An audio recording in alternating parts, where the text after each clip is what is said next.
నమస్తే. నేను మీ కుప్ప పద్మిని. ఇన్నాళ్ళు మీ సపోర్ట్‌ని నాకందిస్తూ, మీ ప్రేమని నాకందిస్తున్న ప్రతి ఒక్కరికి కృతజ్ఞతలు. ఇప్పుడు చూడబోతున్న ఈ వీడియో కూడా ఖచ్చితంగా మీకు ఉపయోగపడుతుంది. లైక్, షేర్ అండ్ సబ్స్క్రైబ్ చేసి మీ ఇష్టాన్ని, అలాగే మీ సపోర్ట్‌ని నాకందించండి. అలాగే ఈ వీడియో పట్ల మీ అభిప్రాయాన్ని కామెంట్ సెక్షన్‌లో కామెంట్ చేసి నాకు తెలియజేయండి. నమస్తే. నమస్తే. Welcome to our channel. నేను పద్మిని. ప్రస్తుతంతో పాటు ప్రముఖ ఆధ్యాత్మికవేత్త, అస్ట్రాలజర్, న్యూమరాలజిస్ట్, జమాలజిస్ట్ శ్రీమతి తనిష్క గారు మనతో పాటు ఉన్నారు. మాట్లాడదాం. తనిష్క గారు నమస్తే అండి. నమస్తే అమ్మా. ఒక జ్యోతిష పండితులుగా చెప్పండి, చాలా మందికి చాలా రకరకాల ప్రతి జాతకంలో కూడా ఏదో ఒక యోగం అయితే ఉంటుంది అనేది చెప్తూ ఉంటారు. కొన్ని యోగాలు మాత్రం ఇంట్రెస్టింగ్ గా అనిపిస్తూ ఉంటాయి. గజకేసరి యోగం one of the interesting yogas అని చెప్పుకోవచ్చు. అయితే ఈ యోగాలు లేని వాళ్ళు కూడా ఉంటారు కదా, అందరికి గజకేసరి ఉండాలని ఉంది రూల్ లేదు కదా. మరి ఈ గజకేసరి యోగం మాకు లేదు, గజకేసరి అంటేనే బోల్డ్ అంతా పట్టిందల్లా బంగారం అయ్యేటటువంటి పరిస్థితి ఉంటుంది ఒకవేళ ఆ యోగం ఉంటే అని వింటూ ఉంటే, లేని వాళ్ళకి అబ్బా మనకు కూడా ఉంటే బాగుండే అని అనిపిస్తుంది. అవును. మరి ఆ యోగం లేకుండా గజకేసరి యోగం పట్టేలాగా మన లైఫ్ ని మార్చుకునే రెమెడీస్ ఏమైనా ఉన్నాయా, చెప్తారా? ఓకేమ్మా. ఇప్పుడు గజకేసరి యోగానికి కారకుడు ఎవరు? చంద్రుడు ఒకటి, గురువు ఒకటి. అంటే ఈ గ్రహాలు వాళ్ళ జాతక రీతిగా ఏదో ఒక ప్లేస్ లో ఉంటుంది, కానీ వాళ్ళకి అది ఏంటంటే యోగంగా రావాలని కొన్ని జాతకాలు అస్సలు వాళ్ళు ఏం పెద్దగా హార్డ్ వర్క్ చేయకపోయినా వాళ్ళకి ఏమైతుందంటే మంచి ఫలితం. అసలు ఏదో ఒక జస్ట్ ప్లాన్ చేశారు ఒక బిజినెస్ గురించి, అది వెంటనే సక్సెస్ అయిపోతుంది, వాళ్ళకి బాగా ముందుకెళ్ళిపోతారు. కానీ ఒకరోజు ఎంత ఎఫర్ట్ పెట్టి చేసినా అసలు డెవలప్ అనేది ఉండదు వాళ్ళకి. అయితే ఎందుకు ఉండట్లేదు అంటే వాళ్ళ జాతకంలో కొన్ని యోగాలు రాకపోతే, అంటే ఇప్పుడు గజకేసరి యోగం అనేటప్పుడు గురువు వచ్చి తెలివితేటలు ఇచ్చేది, చంద్రుడు వచ్చి మనకు ఆరోగ్య విషయంది. ఈ రెండు కలిసి ఉన్నప్పుడు ఏమైతుంటే చాలా మన ఆరోగ్యంగా ఉంటేనే ఏదైనా చేయగలుగుతాం.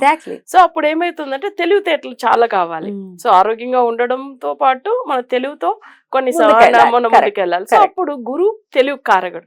సో అప్పుడు ఏమైతుందంటే ఈ రెండు అసలు ఆ యోగం అనేది ఇచ్చిన వాళ్ళకి వాళ్ళు చూడండి అసలు చూడడానికి బాగుంటారు, ప్లస్ వాళ్ళ హెల్త్ వైజ్ బాగుంటారు, చాలా తెలివిగా ఉంటారు, వాళ్ళకి అన్ని అనుకున్నదన్నీ మంచిగా అనిపిస్తాయి. సో అది వచ్చి వాళ్ళకి ఏమైతుందంటే ఆ యోగం అనేది ఈజీగా వచ్చేస్తాయి. కానీ కొన్ని జాతకాల్లో చంద్రుడు నీచమై ఉంటానో, లేకపోతే గురు నీచమై ఉంటానో, లేకపోతే గురు వగ్రగదిలో ఉంటానో, లేకపోతే మాంది గ్రహం వచ్చి కర్కాటక రాశిలోనో లేదు ధనుర్రాశిలో మీన రాశిలో ఉంటే వాళ్ళకి గురు అంటే గజకేసరి యోగం అనేది రాదు. అంటే గురు వగ్రమైన మాంది గ్రహమైన చంద్రుడు సేమ్ మాంది గ్రహం అవుతుంది అనుకోండి, చంద్రుడు వగ్రం కాదు జనరల్ గా. అప్పుడు ఏమైతుందంటే ఈ గ్రహాలంతా వాళ్ళ జాతకంలో బాగా లేకపోతే వాళ్ళకి గజకేసరి యోగం అనేది రాదు. సరే, మనం చేయవలసిన పూజ, సపోజ్ అది వచ్చి వాళ్ళకి గురు వగ్రం అయి ఉన్నప్పుడు గురువుకు అధిదేవతలు ఉంటారు చూడండి, ఆ దేవతలు కదా పూజ చేయాలి. లేదు గురువు వాళ్ళకి నార్మల్ కదా ఉంది, నీచమై ఉంది అంటే డైరెక్ట్ గురువుకే పూజ చేయవచ్చు. నీచమైన గురువుకు పూజ చేయవచ్చు, వగ్రమైన గురువుకు పూజ చేయకూడదా? అది ఎక్కువ ఏమైతుందంటే ఇంకా సమస్యలు ఎక్కువ ఇస్తుంది. అందుకే వగ్రమైన గ్రహాలకి వశీకరణం చేసుకోవాలి. ఓకేనా, అప్పుడు ప్రాబ్లం రాదు వాళ్ళకి. సరే, చంద్రుడు కూడా చూడండి, ఒకవేళ నీచమై ఉంటే చంద్రుడికి సంబంధించిన పూజలు చేసుకోవచ్చము. చంద్రుడు మాంది గ్రహంగా ఉంటేనే చంద్రుడు పూజలు చేయకూడదు. గుడికి వెళ్ళి చంద్రుడు నవగ్రహాల్లో వెళ్ళి చేస్తూ ఉంటారు చూడండి కొంతమంది, అలా చేయకూడదు. ఇప్పుడు కొన్ని జాతకాలకు ఎన్నో యోగాలు ఉంటుంది. ఇప్పుడు రాహుకేతు కంట్రోల్ అన్ని గ్రహాలు ఉండి ఒక శుక్రుడు వరకు బయట ఉంటే లక్ష్మీ యోగం అంటారు. ఆ జాతకము ఎప్పుడు ఇన్కమ్ వస్తానే ఉంటది. సో వాళ్ళకి అస్సలు కష్టపడాల్సిన పనే లేదు. సో వాళ్ళకి ఇన్కమ్ అనేది రెగ్యులర్ గా వస్తూ ఉంటది. అయితే కొన్ని జాతకాల్లో ఎన్నో యోగాలు ఉంది, కానీ ఈ గజకేసరి యోగం రావాలి అని అనుకుంటే ఒకటి మనకొచ్చి ఈ గురువుకు అధిదేవత ఇంద్రుడు కూడా. సో అప్పుడు ఏమిందంటే ఇంద్రుడికి వచ్చి రాజయోగ పూజలు చేస్తే మనకేమైతుందంటే ఆ గజకేసరి యోగం అనేది వచ్చేస్తుంది. బాబా అది ఇంద్రుడు లాంటి జాతకం అనుకోండి. ఎప్పుడైనా ఇంద్రుడికి అంతే గజకేసరి యోగం వల్లనే తను చాలా ముందుకు వచ్చాడు. బ్యూటిఫుల్. సో ఆయనకు ఆ యోగం ఉంది కాబట్టి ఆయన రాజు అయ్యాడు.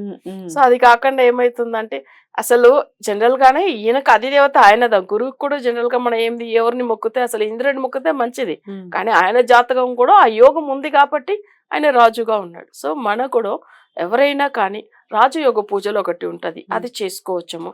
లేకపోతే ఇక్కడ గురువుకు చంద్రుడికి పూజలు చేసుకుంటా కూడా గజకేసరి యోగం అనేది వస్తుంది. సో ఇది చేసుకోవడానికి వాళ్ళకంటే కొన్ని హోమాలు ఉంటది, కొన్ని జపాలు ఉంటుంది, అది కాకుండా వాళ్ళకి సంబంధించిన వశీయ మంత్రాలు ఉంటుంది. ఇదంతా ఫాలో అవుతాయి ఆ గజకేసరి యోగం అనేది తప్పకుండా వస్తుంది. సో ఈ కొన్ని జాతకాలకు చూడండి కోటీశ్వర యోగం ఉంటుంది. సో అది వచ్చి ఏంటంటే గురువుని కేతుని 11లో ఉంటాయి, గురువు కేతు కలిసి 11లో ఉంటాయి. వాళ్ళకి కోటీశ్వర యోగం ఉంటుంది. కోట్లేనా? ఇంకా కోట్లే. Right right. ఆ గురువు చాలా తెలివైనవాడు, కేతు జ్ఞానకారకుడు. జ్ఞానకారకుడు. సో అప్పుడు ఏమైతుందంటే వాళ్ళకి ప్రతిదీ అసలు అంత మంచిగా అనిపిస్తుంది. అప్పుడు వాళ్ళకి ఆ కోటీశ్వర యోగం అనేది వచ్చేస్తుంది. సో అది 11లో ఉండాలి. గురువు వగ్రం కాకూడదు, కేతు కూడా ఒకవేళ ఆయన నెగిటివ్ అవ్వకూడదు, మంచి పొజిషన్ లో ఉండి 11th house లో ఉంటే వాళ్ళకి కోటీశ్వర యోగం. ఇట్లా చాలా మందికి కొన్ని జాతకాల్లో యోగాలు ఉంటుంది. సో కొంతమంది చూడండి బుధ ఆదిత్య యోగం ఉంటుంది. అంటే బుధుడు సూర్యుడు కలిసి ఉన్నప్పుడు వాళ్ళకి ఏంటంటే 4, 1, 8, 12లో ఉన్నప్పుడు వాళ్ళకి ఏమైతుంది చదువు పరంగా చాలా మంచిగా అసలు వాళ్ళకి ఇప్పుడు చాలా డల్ ఉన్న స్టూడెంట్ కూడా ఈ యోగం వల్ల ఏమైతుందంటే వాళ్ళు అసలు మంచి పొజిషన్ కు వెళ్ళిపోతారు చదువు పరంగా. అంటే మామూలుగా చదివినా కూడా మంచి మార్కులు రావడం, మార్క్స్ కొంచెం మంచిగా చదివితే ర్యాంకులు రావడం. అవును. యాక్చువల్ గా నా దగ్గర ఒకసారి ఒక పేరెంట్స్ వచ్చారు, వాళ్ళ 2 పిల్లల గురించి చూపించుకోవడానికి వచ్చారు. అందులో ఏమైతుందంటే వాళ్ళ చిన్న అబ్బాయి అసలే చదవడంట, పెద్దోడు అయితే చాలా నైట్ అంతా బుక్ ముందుగానే నిద్రపోతూ ఉంటాడంట, అంత కష్టపడి చదువుతాడు. కానీ ఆయనకు అస్సలు మార్క్స్ అనుకునేట్టుగా రాదు. ఈయన అస్సలు చదవడు, కానీ వాళ్ళ కాలేజీలోనే ఈయన టాపర్ గా ఉంటాడని అంటారు. నేను ఎందుకు అన్నానంటే ఒక మాట, ఈ బాబు చదవకపోయినా ఈయన బుధ ఆదిత్య యోగం వల్ల మంచి మార్క్స్ వస్తుంది. జస్ట్ ఒక్కసారి చూస్తే చాలు, బుక్ లో జస్ట్ ఒక్క రీడింగ్ అంతే, ఒక్కసారి చదువుకున్నాడా చాలా అంతే. ఒకవేళ ఆయన చదవకపోయినా కూడా అనుకోకుండా వస్తుంది అట్లా. అది యోగం.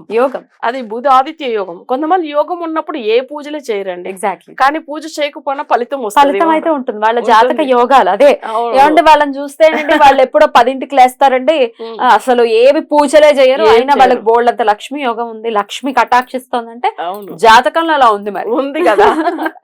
రైట్. అయితే ఈ గజకేసరి యోగం జాతకంలో లేనప్పటికీ మనకి ఆ గజకేసరి యోగం పట్టినంత ఫలితం రావాలి అంటే అటు గురువుకి చంద్రుడికి ఆరాధన ఎలా చేయాలి అనేది ఒకసారి. ఇప్పుడు గురువుకి వచ్చి మనం డైరెక్ట్ గా గుడికి వెళ్ళి అక్కడ ఆయనకు అభిషేకాలు అంటే గురువారం రోజుల్లో చేయవచ్చము, గురు హోరాలో చేయవచ్చము.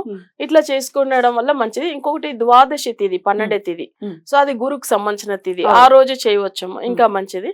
అలానే చంద్రుడికి ఏంటంటే పౌర్ణమి తిథిలో చేయవచ్చము, జనరల్ గా సోమవారం రోజులో చేయవచ్చము. సో ఆయనకు చేయడం వల్ల ఏమైతుందంటే అట్లా మనకు గురువు చంద్రుడు ఆ ఫలితం అనేది వచ్చేస్తుంది.